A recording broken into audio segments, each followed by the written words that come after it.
Good morning, ladies and gentlemen. Welcome to Ask the Theologian. Glad you're here on this Wednesday. Hope it's sunny and beautiful where you are today, perhaps. It's sort of that way here today. I think we're supposed to get some snow tonight and tomorrow, but we'll see. It wasn't 15 below zero today anyway, so that's a good start, isn't it? Hope that you are ready for a delightful day. Maybe you already tuned into Shields and Arrows with Mark Bays. I listened to all but the theological segment. I haven't got to the theological segment. I heard his political statement. I've already sent him a couple of comments on that. I've heard his educational statement. Fully agree we ought to indoctrinate children, or you just have to. There's no other way around it. But anyway, you check that out, and all that'll be good. Let's start today with a question that comes from Miguel in Dominican Republic. The young Miguel asked me, what's your definition of discipleship for the age of grace? During this dispensation, what is discipleship? It is a word, a phrase, a term that I'm not sure Christians should use of any sort. But we use it, so you do have to deal with reality just a little bit. But let's look in. I don't think it's a biblical word at all, but I'm going to check that. I think we made up discipleship. Yes, at least in the King James Version, there is no use of the English word discipleship. So it is something that somewhere, someone developed. Discipleship is the making of disciples. I tell you what, let's just see if we can go to the Oxford English Dictionary here, and let's see if we can find out the origin of the word discipleship. May or may not be able to. I think we probably can here. We are certainly going to try it. So here we are at the OED, and let's just put in the word discipleship right there. And discipleship, let's take this. They have it as a noun. I think we use it as a verb, but let's look at the frequency of it here. Okay, so a little bit, 1700s, got bigger, went down. Let's say since 1950 to 2010 really shot up, doubled basically, in the use of discipleship as a thing. I guess it would have to be a noun. We're involved in discipleship. Come tonight for our discipleship. Okay, so we put that together there. Now,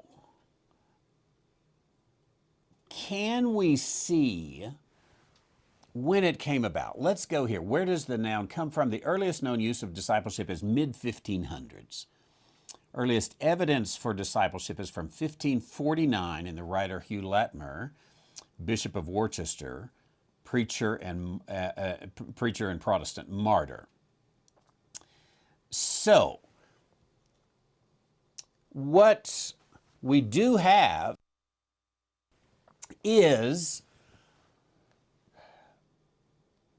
a word that does not seem to have a biblical root: discipleship. But we developed it, we in the English-speaking world, and I don't know what the word is in the Spanish world. What's the equivalent word for discipleship? But we in the English-speaking world developed it as this is the thing that is making disciples. When you are making disciples, you're doing discipleship. Okay. There is a sense in which we who are right dividers make, I hate to use the word disciple because I think the word disciple is a very Jewish word, and I'm not sure it describes what we are as a Christian. I think I encourage you to question the assumptions on this, but I think if a first century Jew were to see, let's say what Miguel does with Fellowship of Christian Athletes, and he gathers together some Dominican athletes and they have Bible study. They meet together. Let's say they meet together 2 times a week. Let's make it 3 times a week. 3 times a week they meet together over at Miguel and Rose's home, and they open the Word. They study the Word. Let's assume, because Miguel is doing it, probably is. It's just solid Bible teaching, and these young athletes are going away, and they could pass a test on the biblical passage that was given there. They are growing in the Word, and they, of course, have life issues, and so they ask Miguel and Rose, what should I do when I'm confronted with this? Do you have any advice for that? And their pastor Jose comes in as well and helps with some older man advice, and they get all of this, and they're really growing in the Word, and they're really growing in the Lord, and they're walking in righteousness, they're walking in knowledge. I don't even know if I want to use the word discipleship for that, but that's the way the word is used. So if we use it that way, I started to say earlier, I think a first century Jew would say, that's not discipleship. I think they would say disciples really wholly commit themselves to a particular teacher, not to a body of knowledge. There were disciples of John, disciples of Jesus, for example, disciples of Gamaliel and other rabbis. These people went full time into following these particular rabbinical teachers. That was discipleship. So we took something that was then, we made it into this thing now, and then the evangelical industrial complex made a sales presentation out of it. I suspect that the reason from 1950 to 2010, the reason you have this huge increase right here is because booksellers came along and they needed to sell a package and they didn't know what to call it, and so they called it discipleship. I suspect this right here is what used to be the Baptist bookstores and then became Lifeway. It was the Mardells, the family Christian bookstores, the Zondervans, the various book publishers that came along, and they began to sell discipleship. It sells better than hey, we're meeting over at Miguel's house for Bible study. We're studying the book of Job. Oh, no. We've got discipleship class Thursday night. Oh, yeah, discipleship. So it's a sales job, I think. Now, if that's the word you want to use for study to show thyself approved, a workman who hath no need to be ashamed, rightly dividing the word of truth, then call it that. Maybe it would be better to call it something like religious education or religious training.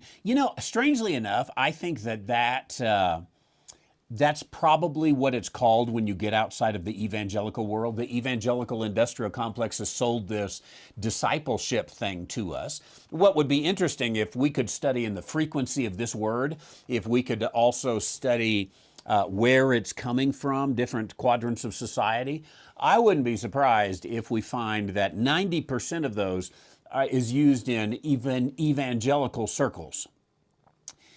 Probably not even, I may be wrong on here, but probably not even as much fundamentalist circles.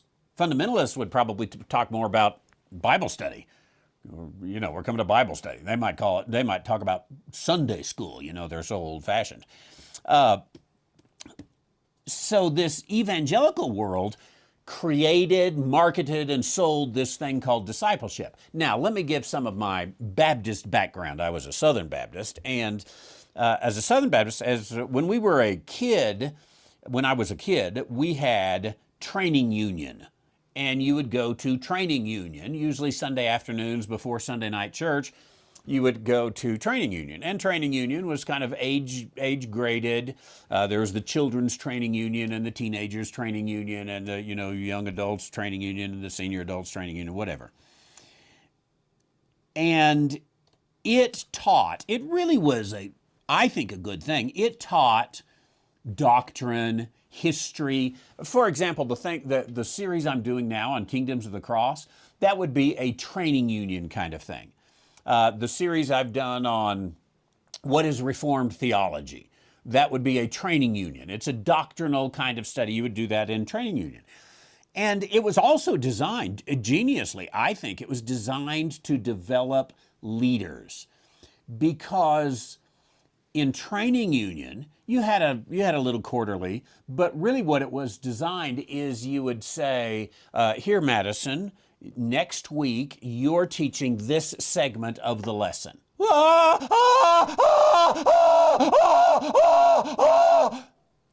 That would be their response, right, Madison? When you were 16, that would be your response, right?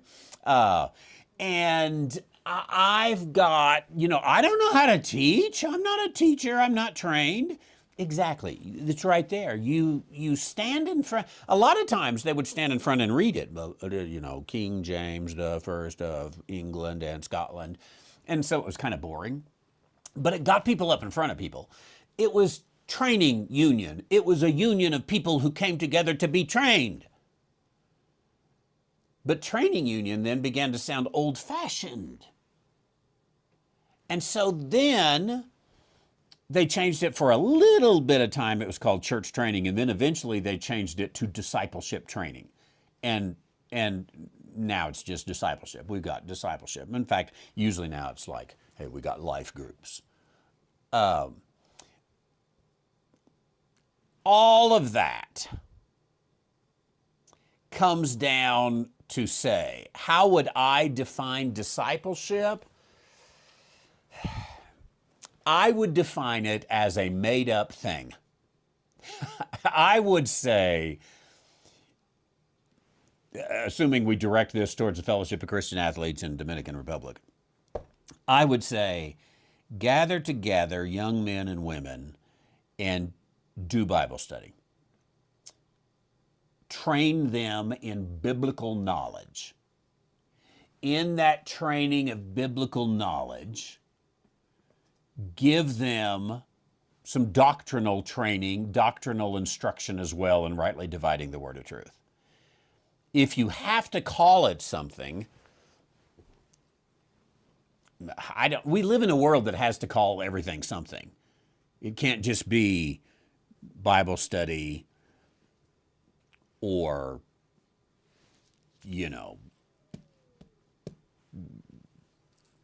Miguel time, come to my house.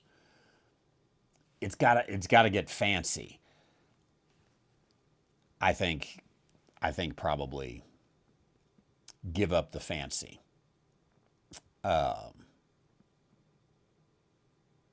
Excellent. Okay, let's see here. Let's jump back in where I left off yesterday. Again, I apologize. I am a bit behind on all of this. And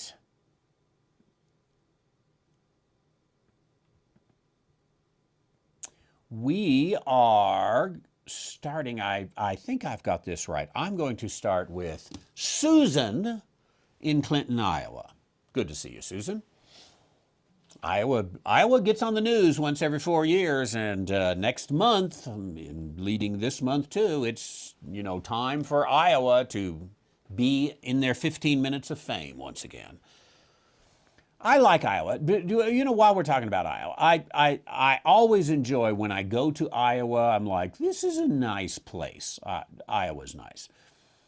It's pretty. It's normal. Really normal. There's lots of bacon. Iowa's a good place. I have never been to a caucus. I've never lived in a state that had caucuses. Not too many states have caucuses. But I think that sounds like a really cool thing. You get together, you're with your neighbors, you're face to face, you open your mouth, you talk. It's not just this, little, I go to the voting booth, I put in a name, and I put on my sticker, says I voted. By the time it gets to New Mexico anyway in June, it's already decided. I mean, the party primaries, we don't go for the national election, go for more for the local election. But that first caucus there, that sounds like fun, Susan. So I'm a bit jealous. Those of you in Iowa, do you go to the caucuses, or is this something like almost nobody goes to? What is it a normal thing? The way I see the caucus, I don't know if this is accurate or not, but the way I see the caucus is you make a little, chili con queso with some nice pork sausage in there, and bring some tortilla chips, and you set it out on the table, and everybody talks politics, and you have fun, and finally the whole group decides we're for, candidate A. After a lot of discussion, here's our group decision. That seems like a good thing to me. But anyway, that's not the question. Susan in Clinton, Iowa says, I've been going through your study of David for the third time. I'm learning so much. Thank you. I appreciate that. It's a continuing study, so you get much more. However, the lesson on 1 Samuel 18 only contains the first few minutes of the church service, and the lesson on 1 Samuel 20 has been deleted. Are these backed up so that they can be restored? I don't want to miss anything. Thank you so much for your ministry. There is one of them that is not there. That was kind of a technical question on there. And if we go to Worshipify and just type David, I believe, then you can click on any of these. And when you do, you'll have these come up here. Let's see. So we've got intro, we've got Ruth, we've got 16 through, they should be in chronological order biblically. 16, 1 through 13, 16, 14 through 23, 17, 1 through 24, 17, 24 through 28, 18, 19, the continuation of 19 through 20. Okay, but one of these, and it probably is number 18, is only the first few minutes. Yes. There you have 6 minutes and 29 seconds. So that is session 7. That, unfortunately, not only was there a broadcast problem, but there was a backup problem. That sermon has gone into Never Never Land. However, I did send out, and you may not have got it, or sometimes they go in spam, I did send out the book version of this. And let me just show you what I'm working on here. If we go to King David here, over on the side, you see, I've got sermons 1 through 10. That's the sermon version, But then I've got the book version right here, 1 through 10. Now, if we, I don't know, let's say it's sermon number 7 that got cut off. Yeah, I did. I made this one public. This book version here goes a lot longer than the sermon outline, as you can see there. So that is the book that I am working on. And I did make that publicly available, although it's one of these that's got a really long link to it. I tell you what, I'm gonna take that link and I'm gonna put it under that particular sermon for Worship.I, so you can at least get the link.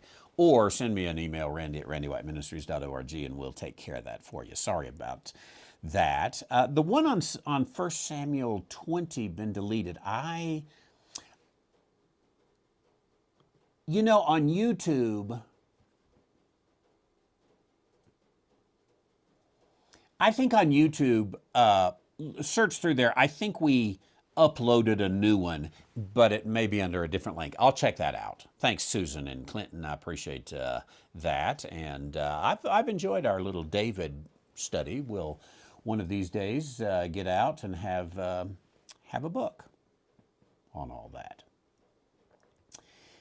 James has a question for us. Again, this question came in a while back, but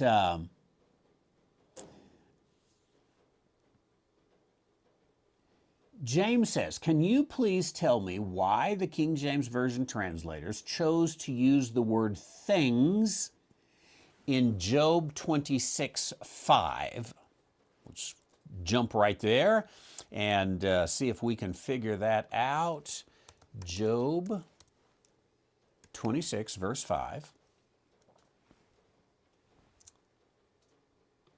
Dead things are formed under the waters, and the inhabitants thereof. Now, as you see, they inserted the word things. They tell us they inserted the word things, which means they are saying, we, the 50-some translators of the King James, recognize that there's several ways to go here. We want you to know that this is our human understanding that we're putting there. This is not from the original author. This is not the inspiration of God upon the writer of Job. This is us, the translators, putting that in. They are very upfront. Now, if you have something like the ESV out there, by the way, the ESV says, we don't want you to know when we stick our own stuff in there because nobody would ever buy this thing. So rather, we cover it up because you trust us so much that you say, oh, God bless the translators of the ESV. They are so above possibility, even the slightest possibility of making an error, that it's okay that they do not tell us when they stuck in their own ideas. One of my most popular videos is an analysis of the ESV, and I don't even know if I have that in there. I should go back and do that analysis again. That, for me, is a non-starter. I would never, ever use nor recommend an ESV for that reason alone. Even if it was the best translation out there, and it's not. But even if it was, I don't trust them. I don't trust the translators of the KJV. Why should I? Why should I trust any group of guys I don't know? So, the translators of the KJV said, why should you trust us? We're going to let you know this is stuck in here. Okay, but that's not the question, was it, James? The question is, why did they use that? Dead things are formed under the waters and the inhabitants thereof. Now, obviously it's an odd, what in the world is he talking about? So let's come over here and pull up some Hebrew, first of all, for Job 26:5. And we've got,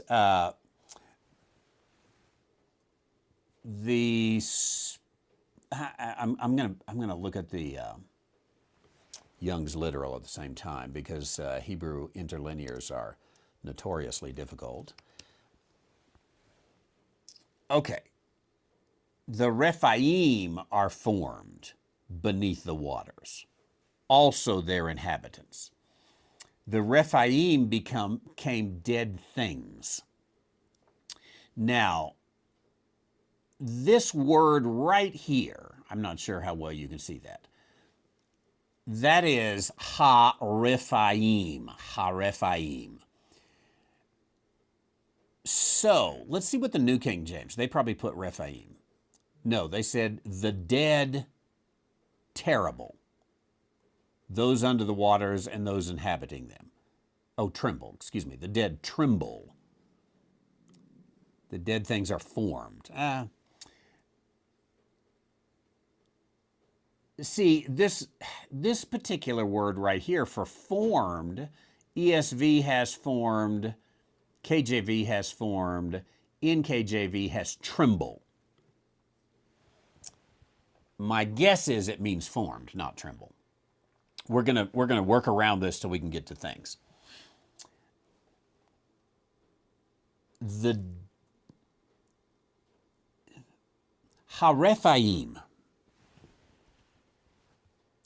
we will take dead.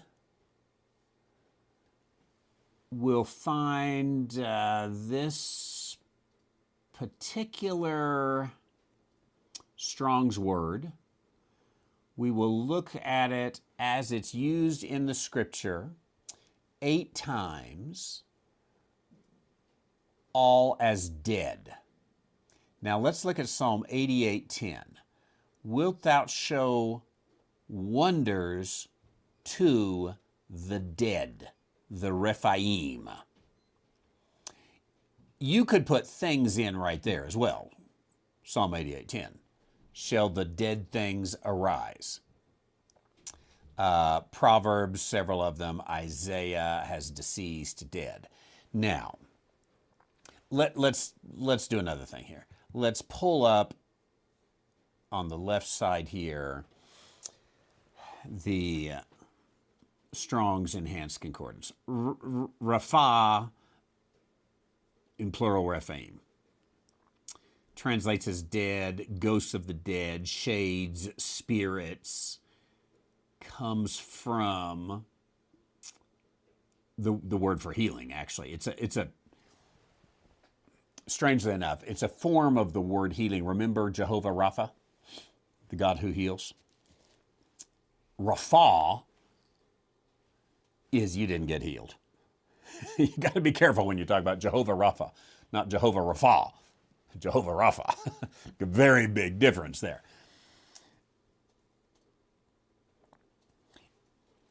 Rephaim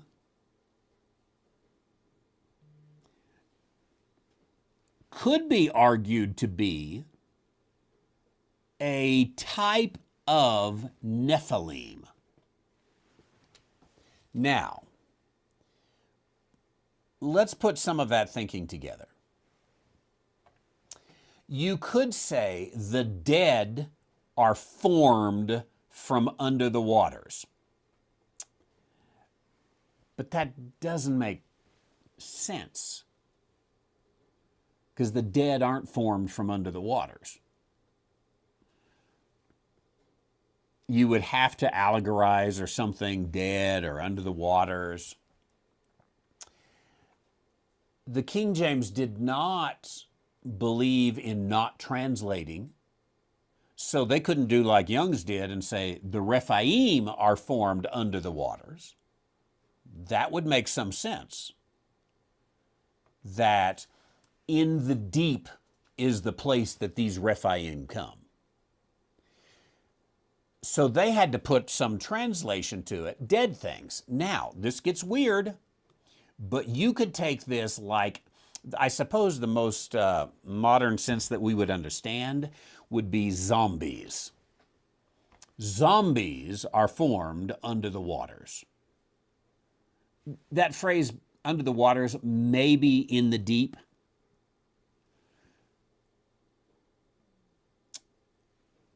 And therefore, what we've got is the discussion of a spiritual reality.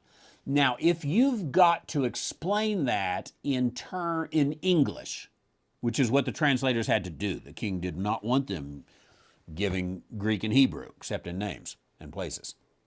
He wanted them in English. There it is. So they don't have Nephilim, they don't have Rephaim, they have to put this.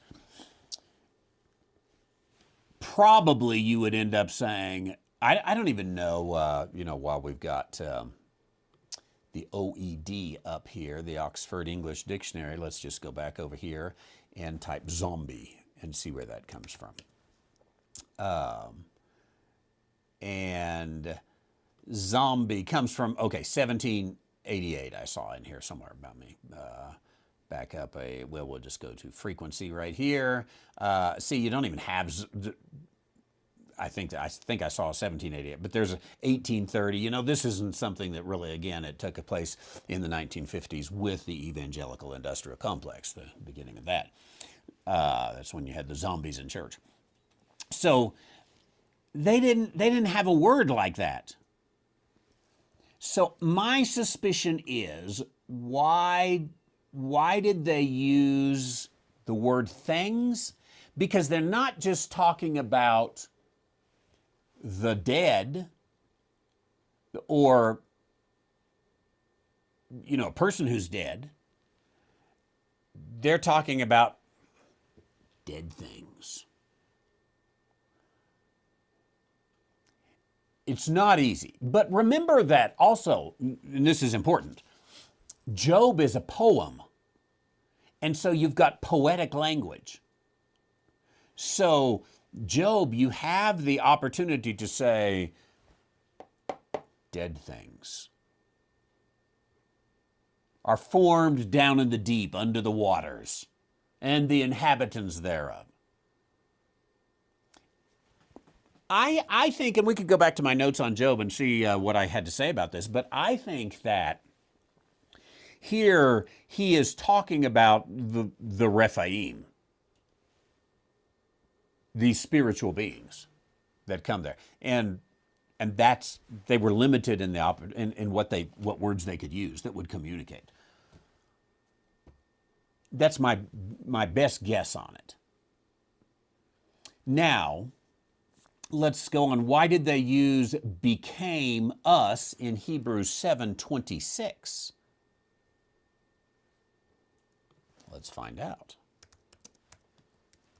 By the way, James says he too is a King James user, and I would say a responsible one. A responsible King James user says, I want to know why they did that. I think they were probably right, but let's figure out what, because I don't know what dead things are. So only when you dig into this can you bring that about. Okay, Hebrews 7:26. For such a high priest became us, who is holy, undefiled, separate from sinners, made higher than the heavens.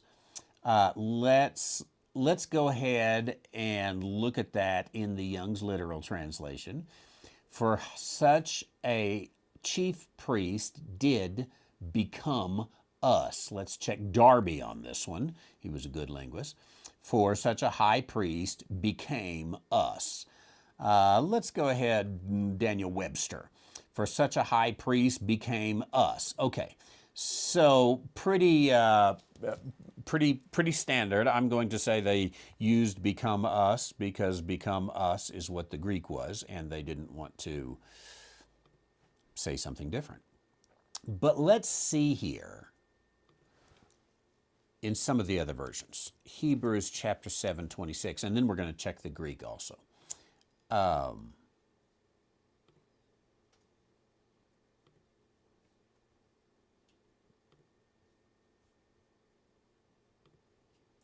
Sorry, I had to get this screen up. There we go. For such a high priest became us. NASB, it was fitting for us to have such a high priest.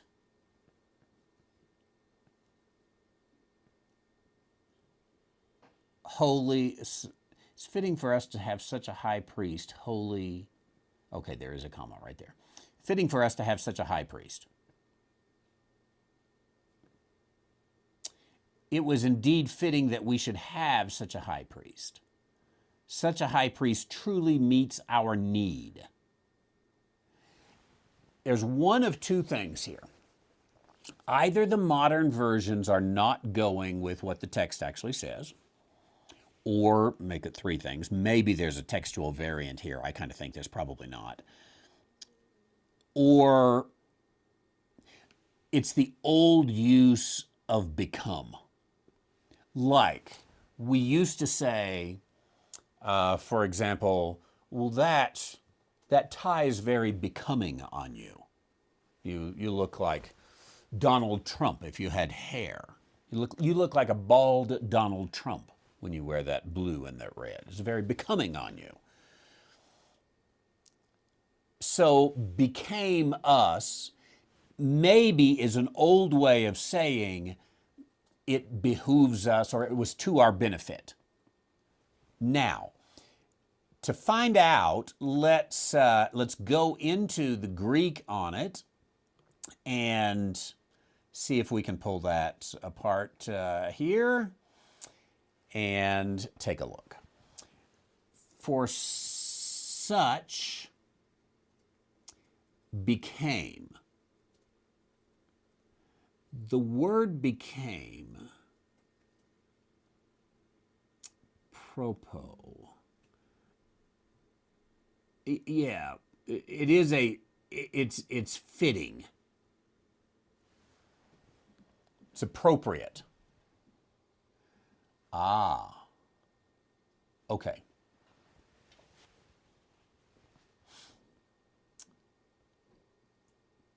For such, speaking about the glorified Lord, became us, came down into our world, the incarnation. Us is the indirect object. So us are indirectly affected by the subject's action. The subject was such, let's say Jesus. What he did was become. Jesus became. He became, if I were translating, I might say, for such became a high priest for us. In fact, this high priest, holy, harmless, undefiled, separated, is all embedded in such. You could read it as a high priest, holy, harmless, undefiled, separated. Such became for us. Let's come back to the English.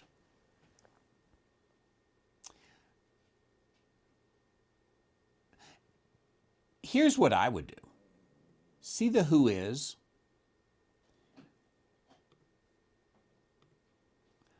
Skip it.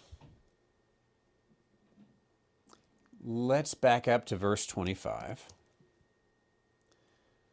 Wherefore he is able also to save them to the uttermost that come to God by him, seeing he liveth forever to make intercession for him. For such a high priest,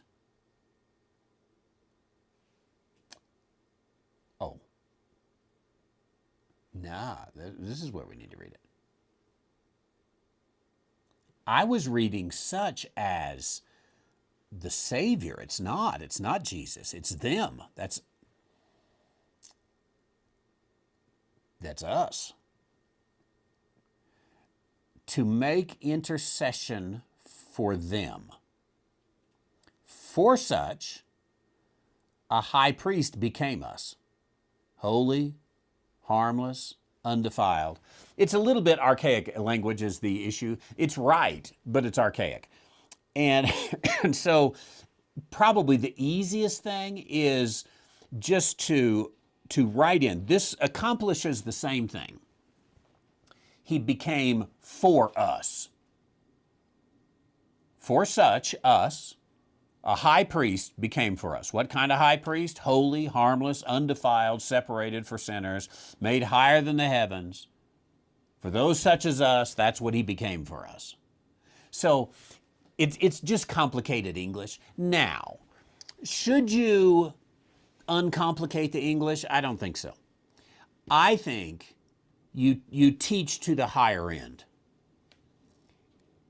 And then those of us on the lower end, we stop, we dig it, we get it, and boom. Once we get it, once we have to work through it, then we understand it, then we know it. Then it's like, oh yeah, okay, that's simple. You know, there are things that you do and you struggle with.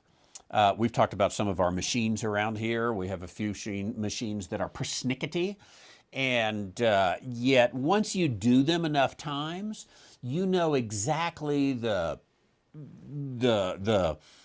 look you have to give the machine. You know exactly what you have to say to the machine, what treats you have to give to the machine. And if you know that, it works all day long. If you don't know that, you're sitting there struggling. I think this is one of those, once you get it, you can't unget it. And that's one of the benefits of being a little bit above our head, is we have to stop and carry that out. I don't think there's enough value in our society today for teaching that I don't understand. I think we always insist, oh, bring this down, bring this to me, bring this to me. I had a comment the other day from a student who said, well, I'm a visual learner. You present that a little differently. I'm a visual learner. And at a certain point, you have to say, I don't care what kind of learner you are. That's the material. You can draw pictures if you want. If that helps you, go for it. In education, there ought to be a little bit, I don't understand this. If there's not, if everything you do in school you understand, the school didn't teach you anything. You ought to be struggling with it. You ought to say, I don't get it. And that's what causes you to roll up your sleeves and go at it. So in this case, sorry, I jumped off into another topic there, but in this case, I think for such a high priest became us. Not that he became us, he's not us. But for us became he, this high priest. Thanks, James. I appreciate that question. I am not sure where James is from, but very much appreciate that. And got a lot of you all from all over the world here. Good to see each one of you. I got more questions I'm going to take. I just hadn't stopped to look at the chats here today because I'm trying to catch up. But anyway, good to see all you. I see Tara here. Tara's next up on the questions. Could you tell us what you know about Matthew 24:53, wherein a resurrection took place?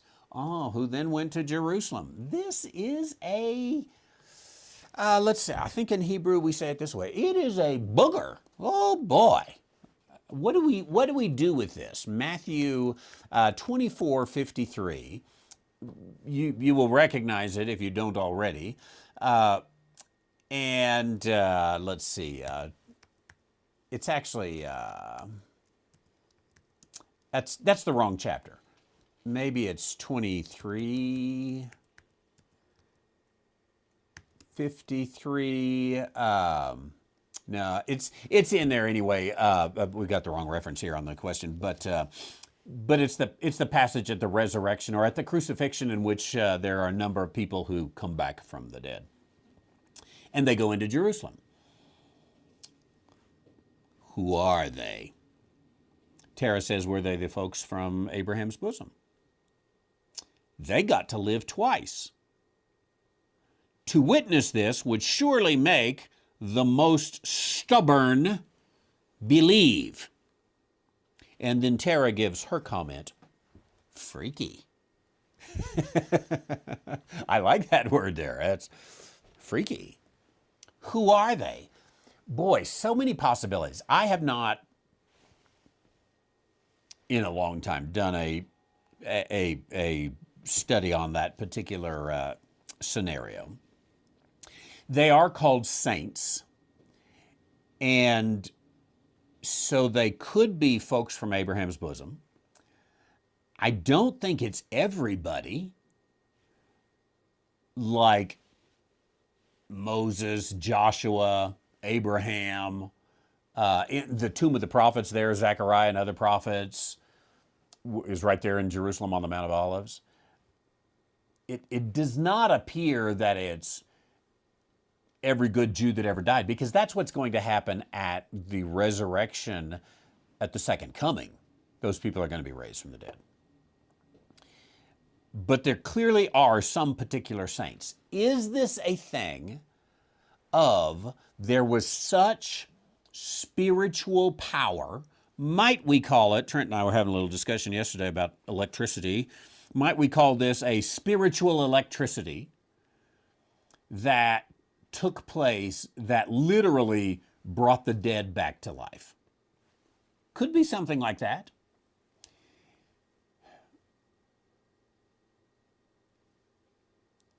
Because they're saints, I think they're all good folk. They go to Jerusalem. How long had they been dead?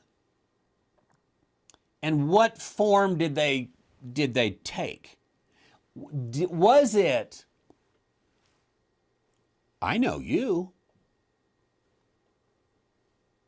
I went to your funeral last year. What are you doing here? Well, there was such spiritual electricity in the air at the death of Jesus. I'm telling you, he's going to raise in a few days just like I did.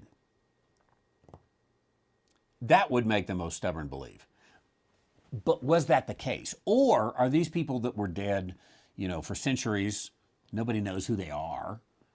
They're kind of coming in a little befuzzled themselves. I don't know, too many different scenarios. You know what I think is also very interesting on this? Did they die again?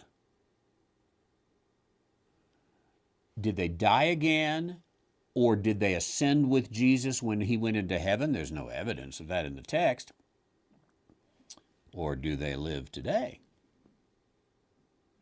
Somewhere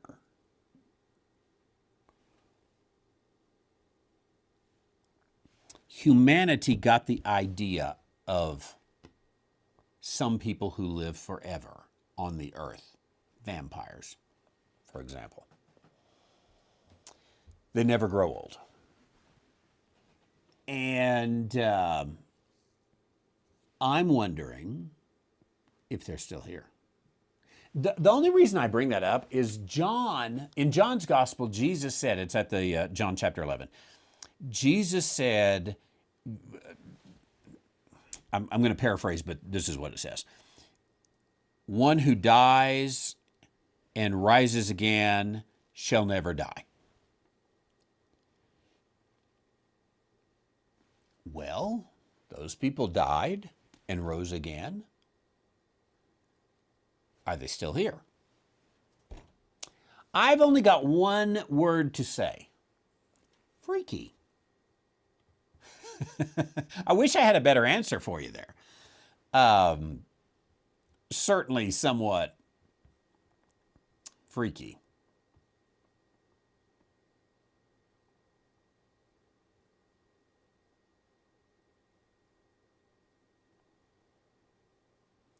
I'm going to go a little bit random here, out of order, pardon me, to get in a couple of questions fresh. Edith says, should ministry support be budgeted before household bills or after household bills? That's a good practical question. Let's take it. Depends on which ministry you're supporting. If it's mine, before all expenses and household bills. You know, I think I'll take Paul's instruction, let every man give as he has purposed in his heart. And let's assume that, you know, we got good, responsible people out there. Most of them are good, responsible people. You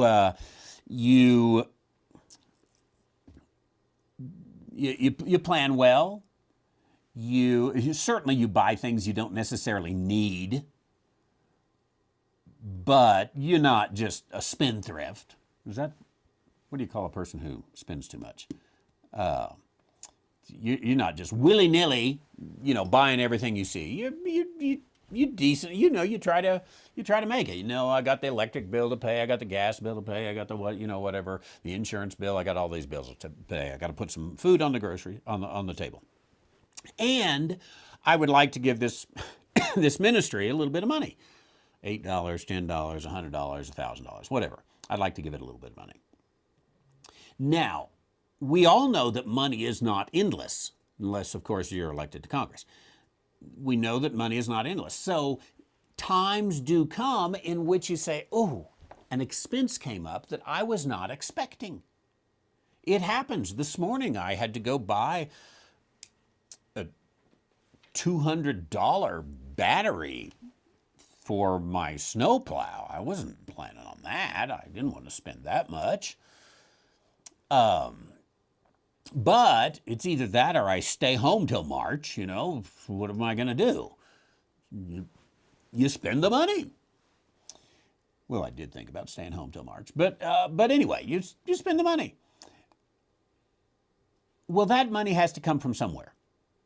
Now, in a perfect world, who's the guy, Dave Ramsey? You know, in a Dave Ramsey world, you've got your envelope over there for emergencies. Okay, and some people do that. But let me just say that a lot of people don't have that benefit, and it's not because they were, you know, spending willy-nilly. It's because literally rent is high, doctor bills, you know, babies, all the expenses of life. The income is only so much, and yeah, I can increase it in 5 years, but what can I do today? There's a lot of people that have to live paycheck to paycheck. So should we really tell those people, ministry support comes first? That sounds ministerially arrogant to me. To me, it sounds like I come first. Your children come second. So should ministry support be budgeted before household bills? I don't think so. I think you take it all together and you do it responsibly and you do what you can do. And I think those of us in ministry, by the way, ought to understand, hey, sometimes people can't do it. It's just a fact of life, and we ought to be grateful for what they have done, maybe what they will do. Say, yeah, I understand. I don't want to be like the beggar in Fiddler on the Roof. Remember him? He goes to the businessman. He's shouting out, alms for the poor, alms for the poor. And he goes to the businessman that always gives him a little every week. And the businessman says, I'm sorry, I can't help you this week. I've had a bad week. And the beggar says, well, just because you've had a bad week, why should I have a bad week? Well, you know, there's a reality of money that we ought to deal with. So I would say everybody ought to learn to, first step is to learn to be responsible, but then the second step is learn to be generous. and find ways. Say, hey, I like to help a little bit. I like to add a tip on. I like to give somebody a gift or take them out to lunch or whatever. And I like to support this ministry, but realize there sometimes are necessities that take place. And I guess I'll close this little question here with Galatians chapter 6. Every man, I'll paraphrase it, every man has to take care of his own burden. So your burden is first, and then you can help someone else. We learn this on the airplane. Every time you get on an airplane, if you're sitting next to a child or someone who needs assistance, put your own mask on first, and then you can assist the child. I would take that approach. And I would do it guilt-free, if anyone out there is struggling with it. Guilt-free. By the way, I also, in ministry support, I would much rather give, especially if I'm in the giving range of, $25, $50, $100. And that's a nice, generous gift, I think, for anybody. But it's a generous gift for me to give, whatever.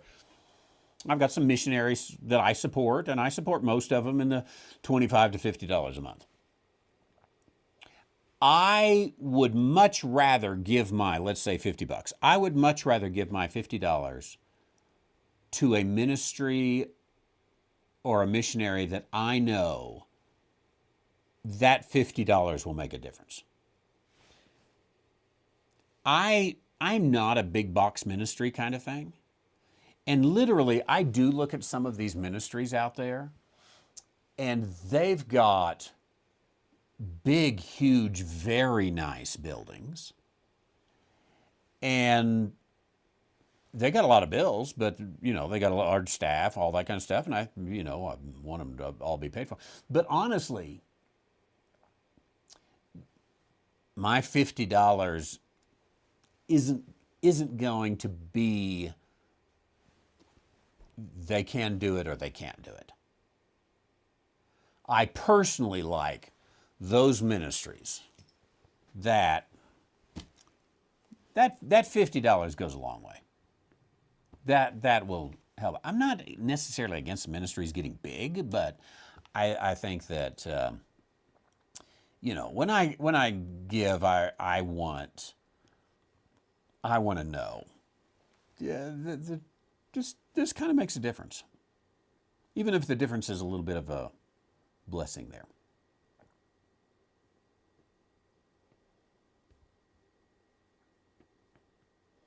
Oh, Pastor Joel up there in snowy, rainy Grand Rapids, Michigan. Glad you're here.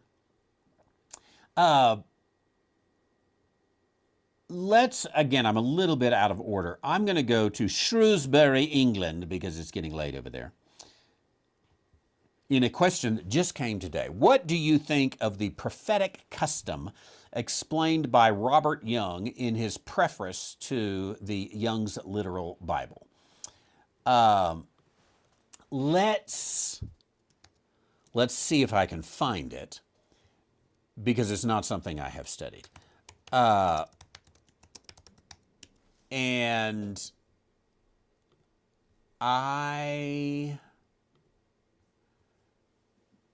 may be able to pull up that preface, and assuming it's not too long, let's just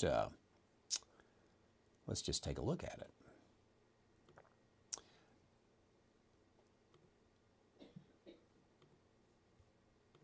Eventually. Where are you? Oops. Wrong button. There's the problem. I've got to push the library button. Okay. Young's. Young's literal translation. Let's pull this out where you can see it. Let's See if we can get all the way to the beginning. There we go. The Holy Bible, Young's Literal Translation. It doesn't have the preface in this particular copy. Okay, I am going to leave your question there so that I can look up a copy of that. And here's a possibility. Let me just check this out right here. And, okay, preface right there. Now let's see if we can, does it have a search? I don't think it searches that. Let me see if I can find it here real quickly. A strictly literal rendering may not be so pleasant to the ear as where the apparent sense is chiefly aimed at.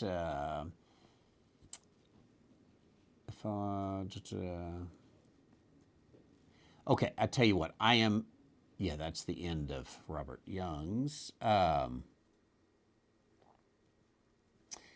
With grateful thanks to the Father of Lights, this revised edition is presented to the friends of divine truth with the hope that it may be a means in the hands of the divine Spirit of the quickening of their faith and encouraging their hearts in the work of the Lord. I could tell you that sentence right there, I don't think he means it New Age, but boy, that sounds so New Agey, doesn't it? When you talk about the Father of Lights and the divine truth, the divine Spirit and the quickening of their faith. But that might just be a different age that now kind of the New Age movement has sort of adopted terminology like that. And so we're reading a New Age-ism in there that's not actually there. I doubt New Age would ever be all that interested in the Young's Literal Translation.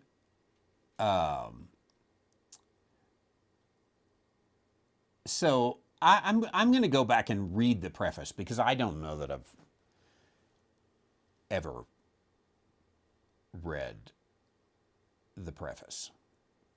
We'll check that out, Shrewsbury, and I'm going to leave your question there and come back to it. So I am still behind. I've got D. Oh, like that question. I've got our friend Josh in Calgary. I've got the Cucamonga question. I've got Gerard. I've got Daniel, Miguel. Let's see. Oh, I think I covered Miguel today. I've got Larry in Grand Blanc. Oh, great white one. That's what it means.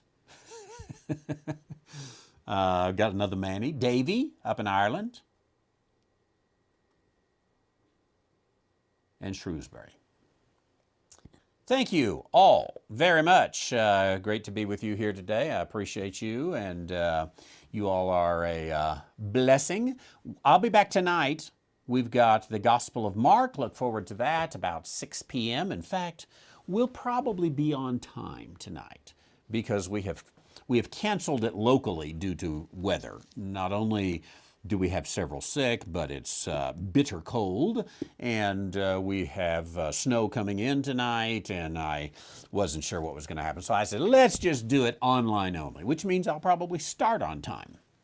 No waiting for the chicken enchiladas, right? So tonight, 6 p.m. Tomorrow we'll be on twice. We're gonna look over Romans, do some Romans review tomorrow night, 7 p.m.